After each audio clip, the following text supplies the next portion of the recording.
ओम नमः शिवाय। शिव महापुराण। ऋषि बोले, प्रभो महामुने, आप हमारे लिए क्रमशः षडलिंग स्वरूप प्रण का महात्म्य तथा शिव भक्तों पूजन का प्रकार बताइए। सूर्य ने कहा, महर्षियों, आप लोग तपस्या के धनी हैं। आपने यह बड़ा सुंदर प्रश्न उपस्थित किया है, किंतु इसका ठीक ठीक उत्तर महादेव जी ही जानते हैं, दूसरा कोई नहीं। तथापि भगवान शिव की कृपा से ही मैं इस विषय का वर्णन करूंगा। वे भगवान शिव हमारी ओर आप लोगों की रक्षा बारंबार स्वयं ही ग्रहण करें। प्रय नाम है प्रकृति से उत्पन्न संसार रूपी महासागर का प्रणव। इससे पार करने के लिए दूसरी नाव है, इसलिए इस ओमकार को प्रणव की संज्ञा देते हैं। ओमकार अपने जप करने वाले साधकों से कहता है, प्रपंच नहीं वह है तुम लोगों के लिए। अतः इस भाव से लेकर भी ज्ञानी पुरुष ओम को प्रणव नाम से जानते हैं। इसका दूसरा भाव यो है, प्र मतलब प्रकर्षण, न मतलब नियत, वह मतलब युष्मान मोक्षति इति वा प्राणवा, अर्थात यह तुम सब उपासकों के बलपूर्वक मोक्ष तत्व पहुंचा देगा। इस अभिप्राय से भी इसे ऋषि मुनि प्रणव कहते हैं। अपना जप करने वाले योगी के तथा अपने मंत्र की पूजा करने वाले उपासकों के समस्त कर्मों का नाश करके यह दिव्य नूतन ज्ञान देता है, इसलिए भी इसका नाम प्रणव है। उन माया रहित महेश्वर को ही नव अर्थात नूतन कहते हैं। वे परमात्मा प्रकृति रूप से नव अर्थात शुद्ध स्वरूप हैं, इसलिए प्रणव कहलाते हैं। प्रणव साधकों को नव अर्थात नवीन शिव रूप कर देता है, इसलिए भी विद्वान पुरुष उसे प्रणव के नाम से जानते हैं, अथवा प्रकृष्ट रूप से नव दिव्य परमात्म ज्ञान प्रकट करता है, इसलिए वह प्रणव है। प्रणव के दो भेद बताए गए हैं, स्थूल और सूक्ष्म। एक अक्षर रूप जो ओम है उसे सूक्ष्म प्रणव जानना चाहिए, और ओम नमः शिवाय इस 5 अक्षर वाले मंत्र को स्थूल प्रणव समझना चाहिए। जिससे 5 अक्षर व्यक्त नहीं है वह सूक्ष्म है, जिसमें 5 अक्षर सुस्पष्ट रूप से व्यक्त हैं वह स्थूल है। जीवन मुक्त पुरुष के लिए सूक्ष्म प्रणव के जप का विधान है, वही उसके लिए समस्त साधनों का सार है। यद्यपि जीवन मुक्त के लिए किसी साधन की आवश्यकता नहीं है, क्योंकि वह सिद्ध रूप तथा दूसरों की दृष्टि तक जब तक उस शरीर पर रहता है तब तक उसके द्वारा प्रणव जप की सहज साधना स्वतः होती रहती है। वह अपनी देह का विलयन होने तक सूक्ष्म प्रणव मंत्र का जप और उसके अर्थभूत परमात्म तत्व का अनुसंधान करता रहता है। जब शरीर नष्ट हो जाता है तब वह पूर्ण ब्रह्म रूप शिव को प्राप्त कर लेता है। यह सुनिश्चित बात है कि अर्थ का अनुसंधान न करने वाले केवल मंत्र का जप करता है उसे निश्चय ही योग की प्राप्ति होती है। जिसने 36 करोड़ मंत्र का जप कर लिया हो उसे अवश्य ही योग प्राप्त हो जाता है। सूक्ष्म प्रणव के हिरब और दीर्घ के भेद से 2 रूप जानने चाहिए, आकार, उकार, मकार, बिंदु, नाद, शब्द, काल और कला।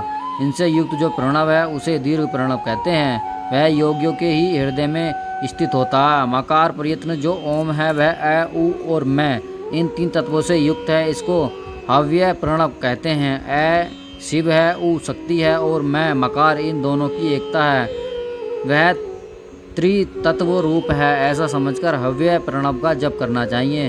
जो अपने समस्त पापों को क्षय करता चाहते हैं उनके लिए इस हव्य प्रणव का जाप अत्यंत आवश्यक है। पृथ्वी, जल, तेज, वायु और आकाश, ये 5 भूत तथा शब्द, स्पर्श आदि इनके 5 विषय हैं। ये सब मिलकर 10 वस्तुएं मनुष्य की कामनाओं के विषय हैं।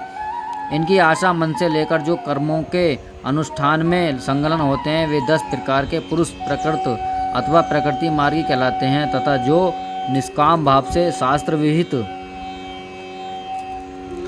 कर्मों का अनुष्ठान करते हैं वे निवृत्त अथवा निवृत्ति मार्गी कहे गए हैं। प्रवृत्त पुरुषों को हव्य प्रणव का ही जप करना चाहिए। वे निवृत्त पुरुषों को दीर्घ प्रणव का व्याधिक्यों तथा अन्य मंत्रों के आदि में इच्छानुसार शब्द और काल से युक्त प्रणव का उच्चारण करना चाहिए। वेदों के आदि में और दोनों संध्याओं की उपासना के समय वे ओमकार का उच्चारण करना चाहिए। प्रणव का 9 करोड़ जप करने से मनुष्य शुद्ध हो जाता है। फिर 9 करोड़ जप करने से वह पृथ्वी तत्व पर विजय पा लेता है। तत्पश्चात पुनः 9 करोड़ जप करने से वह जल तत्वों को जीत लेता है। पुनः 9 करोड़ जप करने से अग्नि तत्व पर विजय प्राप्त कर लेता है। तदंतर फिर 9 करोड़ जप करने से वह वायु तत्व पर विजयी होता है। फिर 9 करोड़ जप से आकाश को अपने अधिकार में कर लेता है। इसी प्रकार 9 करोड़ जप करके वह क्रमशः गंध, रस, रूप, स्पर्श और शब्द पर विजय पाता है।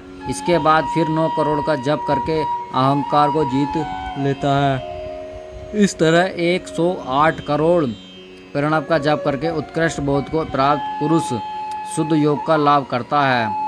शुद्ध योग के शुद्ध होने पर वह जीवन मुक्त हो जाता है, इसमें संशय नहीं है। सदा प्रणव का जाप और प्रणव रूपी शिव का ध्यान करते करते समाधि में स्थित हुआ महायोगी पुरुष साक्षात शिव ही है, इसमें संशय नहीं है। पहले अपने शरीर में प्रणव के ऋषि, छंद और देवता आदि के न्याय करके फिर जप आरंभ करना चाहिए। आकार आदि मात्रिका वर्णों से युक्त प्रणव का अपने अंगों से न्यास करके मनुष्य ऋषि हो जाता है। मंत्रों के दशाविध संस्कार मात्र का न्यास तथा षड्विशोधन आदि के साथ संपूर्ण न्याय सफल उसे प्राप्त हो जाता है। प्रवृत्ति तथा प्रवृत्ति निवृत्ति से मिश्रित भाव वाले पुरुषों के लिए स्थूल प्रणव का जप ही अभीष्ट साधक होता है। क्रिया, तप और जप के योग से शिव योगी 3 प्रकार के होते, जो क्रमशः क्रिया योगी, तपोयोगी और जप योगी कहलाते हैं। जो धन आदि वैभव से पूजा सामग्री का संचय करके हाथ आदि अंगों से नमस्कार आदि क्रिया करके हुए इष्ट देव की पूजा में लगा रहता है, वह क्रिया योगी कहलाता है। पूजा में संलग्न रहकर जो परिमित भोजन करता, बाह्य इंद्रियों को जीतकर वश में किए रहता और मन को भी वश में करके परद्रोह आदि से दूर रहता, वह तपयोगी कहलाता है। इन सभी सद्गुणों से युक्त होकर जो सदा शुद्ध भाव से सदा रहता है, समस्त काम आदि दोषों से रहित हो जाता, शांति चित्त से निरंतर जप किया करता है, उसे महात्मा पुरुष जप योगी कह मानते हैं। जो मनुष्य 16 प्रकार के उपचार से शिवयोगी महात्मा योग की पूजा करता है, वह शुद्ध होकर सालोक्य आदि के क्रम से उत्तरोत्तर उत्कृष्ट मुक्ति को प्राप्त कर लेता है। दीजो अब मैं जप योग का वर्णन करता हूँ, तुम सब लोग ध्यान देकर सुनो। तपस्या करने वालों के लिए जप का उपदेश किया गया है, क्योंकि वह जप करते करते अपने आप को सर्वदा शुद्ध निष्पाप कर लेता है। ब्राह्मणों पहले नमः पद हो, उसके बाद चतुर्थी विभक्ति में शिव शब्द हो तो पंचतत्व का नमः शिवाय मंत्र होता है। इसे शिव पंचाक्षर कहते हैं। यह स्थूल प्रणव रूप है। इस पंचाक्षर के जप से ही मनुष्य संपूर्ण सिद्धियों को प्राप्त कर लेता है। पंचाक्षर मंत्र के आदि ओमकार लगाकर ही सदा उसका जप करना चाहिए। द्विजो गुरु के मुख से पंचाक्षर मंत्र का उपदेश पाकर जहाँ सुखपूर्वक निवास किया जा सके, ऐसी उत्तम भूमि पर महीने के पूर्वक्ष शुक्ल में प्रतिपदा से आरंभ करके कृष्ण पक्षी चतुर्दशी तक निरंतर जप करते रहें। माघ और भादों के महीने में अपना विशिष्ट महत्व रखते हैं, अतः यह समय सब समयों से उत्तमोत्तम माना गया है। साधकों को चाहिए कि वह प्रतिदिन एक बार परिमित भोजन करें, मौन रहें, इंद्रियों को वश में रखें, अपने स्वामी एवं माता पिता की नित्य सेवा करें। इस नियम में रहकर जप करने वाला पुरुष एक सहस्त्र जप से ही शुद्ध हो जाता है, अन्यथा वह ऋणी होता है। भगवान शिव का निरंतर चिंतन करते हुए पंचाक्षर मंत्र का 5 लाख जप करें। जप काल में वह इस प्रकार ध्यान करें कि कल्याणदाता भगवान शिव कमल के आसन पर विराजमान हैं। उनका मस्तक श्री गंगा जी तथा चंद्रमा की कला से सुशोभित है। उनकी बाईं जांघ पर आदिशक्ति भगवती उमा बैठी हैं। वहां खड़े हुए बड़े बड़े गढ़ भगवान शिव की शोभा बढ़ा रहे हैं। महादेव जी अपने 4 हाथों में मृग मुद्रा, ढंग और वर एवं अभय की मुद्राएं धारण किए हुए हैं। इस प्रकार सदा सब पर अनुग्रह करने वाले भगवान सदाशिव बारंबार स्मरण करते हुए हृदय अथवा सूर्यमंडल में पहले उनकी मानसिक पूजा करके फिर पूर्व मुख की ओर उत्तर पंचाक्षरी विद्या का जप करें। उस दिनों साधक सदा शुद्ध कर्म ही करे और दुष्कर्म से बचा रहे। जबकि संपत्ति के दिन कृष्ण पक्ष की चतुर्दशी को प्रातःकाल नित्य कर्म करके शुद्ध एवं सुंदर स्थान में सोच संतोष आदि नियमों से युक्त हो शुद्ध हृदय में पंचाक्षर मंत्र का 12 सहस्त्र जप करे। तत्पश्चात 5 सप्तनिक ब्राह्मणों का जो श्रेष्ठ एवं शिवभक्त हो वर्ण करे। इसके अतिरिक्त एक श्रेष्ठ आचार्य प्रवक्ता का भी वर्णन करे। उसे शंभ सदाशिव का स्वरूप समझे। ईशान, तत्पुरुष, अमोघ, वामदेव तथा साध्योजात इन 5 के प्रतीक रूप 5 ही श्रेष्ठ और शिव भक्त ब्राह्मणों का वर्ण करने के पश्चात पूजन सामग्री एकत्र करके भगवान शिव का पूजन आरंभ करें। विधि पूर्वक शिव जी की पूजा करके संपन्न करके होम आरंभ करें। अपने गृह सूत्र में अनुसार सुखांत कर्म करके अर्थात परिसमूह, उल्लेपन, उल्लेखन, मृदन, मुद्रण और अभ्युत्क्षण इन 5 भू संस्कारों से पश्चात वेदी पर स्वैवामिक अग्नि को स्थापित करके कुश कंडिका के अंतर प्रज्वलित अग्नि में अभाज्य भगांत आहुति देकर प्रस्तुत होम का कार्य आरंभ करें। कपिला गाय के घी से 11, 101 अथवा 1001 आहुतियाँ स्वयं दे अथवा विद्वान पुरुष शिव भक्त ब्राह्मणों से 108 आहुतियाँ दिलाए। होम कर्म समाप्त होने पर गुरुओं की दक्षिणा के रूप में 1 गाय और बैल देने चाहिए। ईशान आदि के प्रतीक रूप जिन 5 ब्राह्मणों का प्रण किया गया है उनको ईशान आदि का स्वरूप ही समझना तथा आचार्य को सांबे सदाशिव का स्वरूप माने। इसी भावना के साथ उन सबके चरण धोए और उनके चरणों धक्के से अपने मस्तक को सींचे। ऐसा करने से वह साधक अगणित तीर्थ में तत्काल स्नान करने का फल प्राप्त कर लेता है। उन ब्राह्मणों को भक्तिपूर्वक दशानन अन्न देना चाहिए। गुरु पत्नी को पराशक्ति मानकर उनका भी पूजन करे। ईशानादि क्रम से उन सभी ब्राह्मणों को उत्तम अन्न से पूजन करके अपने वैभव विस्तार के अनुसार रुद्राक्ष, वस्त्र, बड़ा और पुआ आदि अर्पित करे। तदंतर कालिका आदि को बलि देकर ब्राह्मणों को भरपूर भोजन कराए। इसके बाद देवेश्वर शिव से प्रार्थना करके अपना जप समाप्त करें। इस प्रकार पुरुषचरण करके मनुष्य उस मंत्र को सिद्ध कर लेता है। 5 लाख जप करने से समस्त पापों का नाश हो जाता है। तदंतर पुनः 5 लाख जप करने पर अतल से लेकर सत्यलोक तक 14 भुवनों पर क्रमशः अधिकार प्राप्त हो जाता है। यदि अनुष्ठान पूर्ण होने से पहले बीच में ही साधक की मृत्यु हो जाए तो वह परलोक में उत्तर भोग भोगने के पश्चात पुनः पृथ्वी पर जन्म लेकर पंचाक्षर मंत्र के जप का अनुष्ठान करता है। समस्त लोगों को ऐश्वर्य पाने के तपश्चात वह मंत्र को सिद्ध करने वाला पुरुष यदि पुनः 5 लाख जप करे तो उसे ब्रह्मा जी का सामीप्य प्राप्त होता है। पुनः 5 लाख जप करने से सारयूप नामक ऐश्वर्य प्राप्त होता है। 100 लाख जप करने से वह साक्षात ब्रह्मा के समान हो जाता है।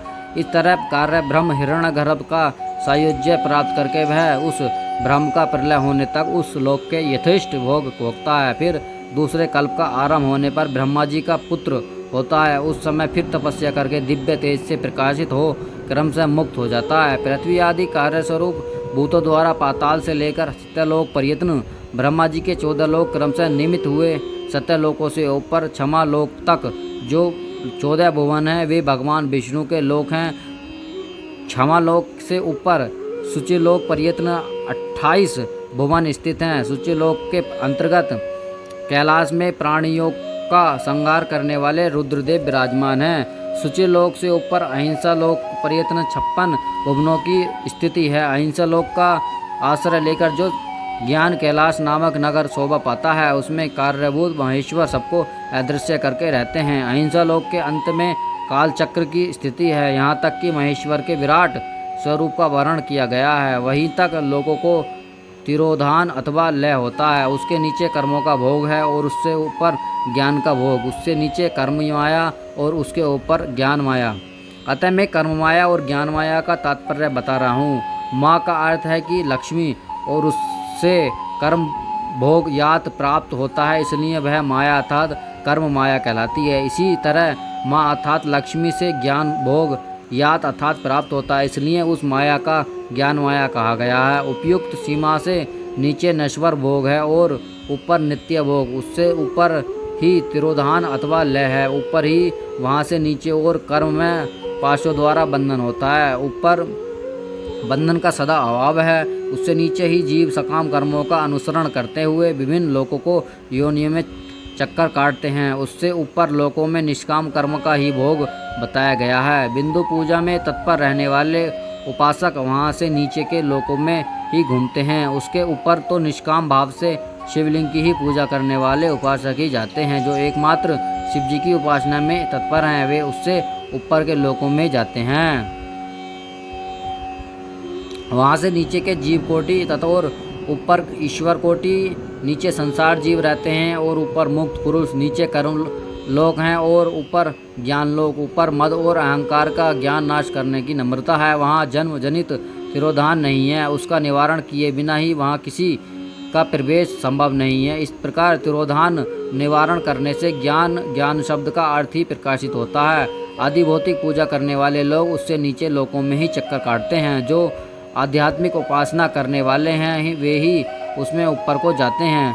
जो सत्य अहिंसा आदि धर्मों से युक्त हो भगवान शिव के पूजने में तत्पर रहते हैं, वे काल चक्र को पार कर जाते हैं। काल चक्र की सीमा तक वो विराट महेश्वर लोग बताया गया है। उससे ऊपर बृहस्पति के आकाश में इस धर्म की स्थिति ब्रह्मचार्य का मूर्तिमान रूप है। उसके सत्य, सोच, अहिंसा और दया ये 4 पाद हैं। वह साक्षात्कार शिवलोक के द्वार पर खड़ा है। क्षमा उसके सींग हैं, शम कान हैं, वह वेद ध्वनि रूपी शब्द से विभूषित है। आकाशातिका उसके दोनों नेत्र हैं। विश्वास उसकी श्रेष्ठ बुद्धि है एवं मन है। क्रिया आदि धर्म रूपी वृषभ है, वे कारण आदि में स्थित हैं, ऐसा जानना चाहिए। उस क्रियात्मक वृषभाकार धर्म पर कालितीत शिव आरूढ़ होते हैं। ब्रह्मा, विष्णु और महेश्वर की जो अपनी अपनी आयु है उसी को दिन कहते हैं। और धर्म रूपी वृक्ष की रात्रि स्थिति है, उसमें ऊपर दिन न रात्रि। वहाँ जन्म मरण आदि भी नहीं है। वहाँ फिर से कारण स्वरूप ब्रह्मा के कारण सत्यलोक प्रयत्न 14 लोक स्थित हैं, जो 5 भौतिक गंध आदि से परे हैं। उनकी सनातन स्थिति है। सूक्ष्म गंध ही उसकी स्वरूप है। उनसे ऊपर फिर कारण रूप विष्णु 14 लोक स्थित हैं। उनसे भी ऊपर फिर कारण रूपी रुद्र के 28 लोकों की स्थिति मानी गई है। फिर उनसे भी ऊपर कारणेश शिव के 56 लोक विद्यमान हैं। तदंतर शिव सम्मत ब्रह्मचार्य लोक हैं और वही 5 आवरण लोकों से युक्त ज्ञानमय कैलाश है, जहाँ 5 मंडलों, 5 ब्रह्मकला और आदि शक्ति से संयुक्त आदि लिंग प्रतिष्ठित है। उसे परमात्मा शिव का शिवालय कहा गया है। वही पराशक्ति से युक्त परमेश्वर शिव निवास करते हैं। वे सृष्टि पालन एवं संहार तिरोभाव के अनुग्रह इन 5 कृत्यों को प्रवीण हैं। उनका श्री विग्रह सच्चिदानंद स्वरूप है। वे सदा ध्यान रूपी धर्म में ही स्थित रहते हैं और सदा सब पर अनुग्रह किया करते हैं। वे स्वरात्माराम हैं और स्वाधि रूपी आसन पर आसीन हो नित्य विराजमान होते हैं। कर्म एवं ध्यान आदि का अनुष्ठान करने से क्रमशः साधन पथ से आगे बढ़ने पर उनका दर्शन साध्य होता है। नित्य नैमित्तिक आदि कर्मों द्वारा देवताओं का यजन करने से भगवान शिव के समाराधन कर्म मन लगता है। क्रिया आदि जो शिव संबंधी कर्म हैं उनके द्वारा शिव ज्ञान सिद्ध करें, जिनसे शिव तत्व का साक्षात्कार कर लिया है अथवा जिन पर शिव जी की कृपा दृष्टि पड़ चुकी है, वे सब मुक्त ही हैं, इससे संशय नहीं है। आत्मस्वरूप से जो स्थिति वही मुक्ति है। एकमात्र अपने आत्मा में रमण या आनंद का अनुभव करना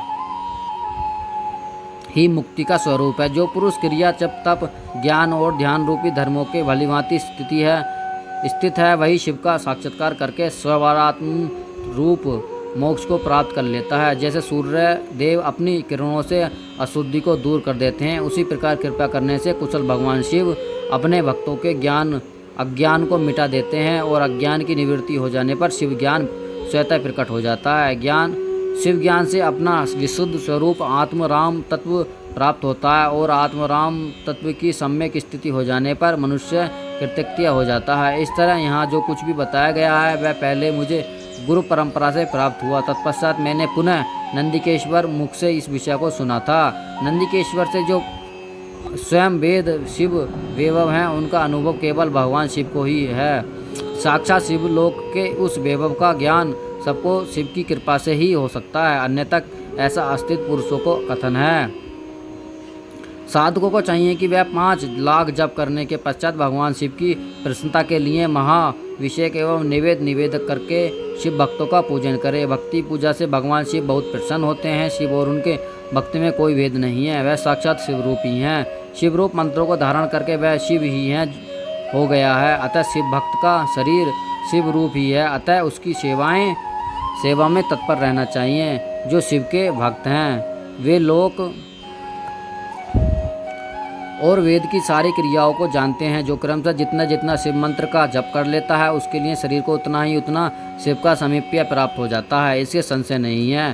शिव भक्त स्त्रियों रूपी देवी पार्वती का ही स्वरूप, वह जितना मंत्र जपते हैं उतना ही देवी का सानिध्य प्राप्त हो जाता है। साधक स्वयं शिवरूप होकर पराशक्ति का पूजन करें। शक्ति वेर तथा लिंग का चित्र बनाकर अथवा मिट्टी आदि से इनकी आकृति का निर्माण करके प्राण प्रतिष्ठा पूर्वक निष्पटक भाव से इनका पूजन करें।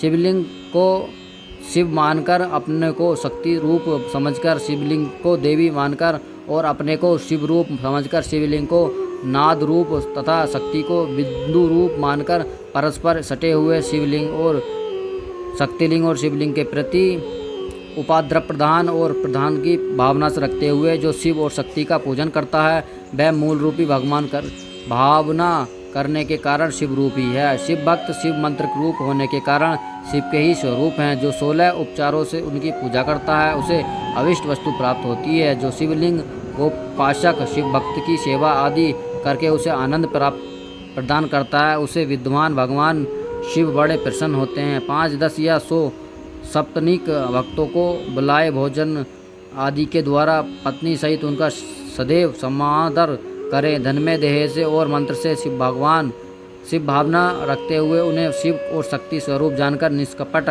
भाव से उनकी पूजा करें। ऐसा करने वाला पुरुष इस भूतल पर फिर जन्म नहीं लेता।